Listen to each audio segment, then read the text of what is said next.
Brokerage firms પણ આ બજેટથી ઘણી બધી આશાઓ રાખી રહ્યું છે।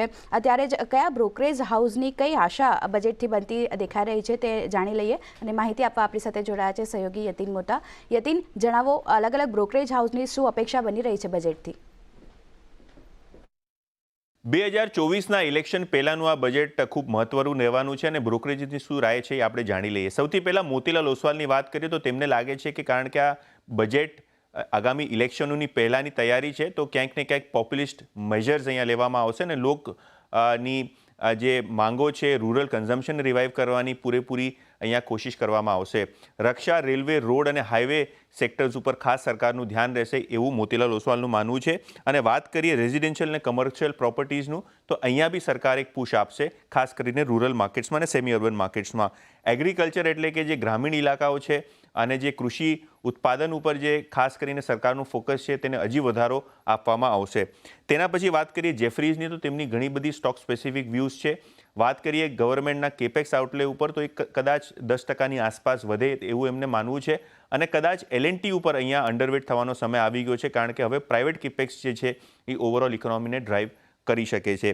તેની સિવાય વાત કરીએ રૂરલ ઇન્ફ્રાસ્ટ્રક્ચરનું તો ખાસ કરીને સરકારનું અહીંયા ધ્યાન રહેશે અને એટલા માટે UltraTech cement, Bharti, Hero MotoCorp જેવા શેર્સ ઉપર તેમનું ઓવરવેટ એટલે કે બુલિશ સ્ટાન્સ છે।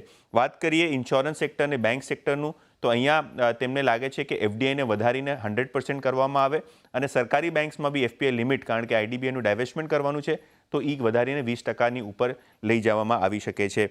વાત કરીએ ટોબેકો ટેક્સેશન ઉપર તો સિગરેટ ઉપર કોઈ મોટો બદલાવની આશા નથી એટલે કે ITCને કદાચ ફોકસમાં રાખી શકાય।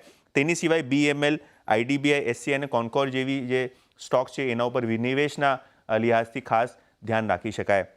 ત્યારબાદ આપણે વાત કરીએ bank of Baroda capital market તો રૂરલ કન્ઝમ્પશન પર તેમને લાગે છે કે સરકાર મોટો ફોકસ કરશે।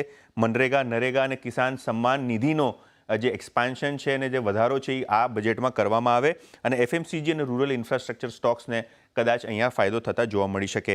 તેની બાદ MK આ બી એક બ્રોકરેજ છે જેમને લાગે છે કે કદાચ કેપેક્સ આઉટલે વધારવામાં આવે અને ડિફેન્સ કરતાં બી વધારે રેલવેનો જે ઓવરઓલ કેપેક્સ આઉટલે છે એ વધારવામાં આવે અને રેલવે ઉપર ખાસ આ બજેટમાં ફોકસ રહી શકે છે। મિડલ ક્લાસને ટેક્સ રિલીફ કદાચ સરકાર આપી શકે ફરી એક વખત તો આ બી એક સેગમેન્ટ છે જ્યાં બ્રોકરેજનું ખાસ ફોકસ છે।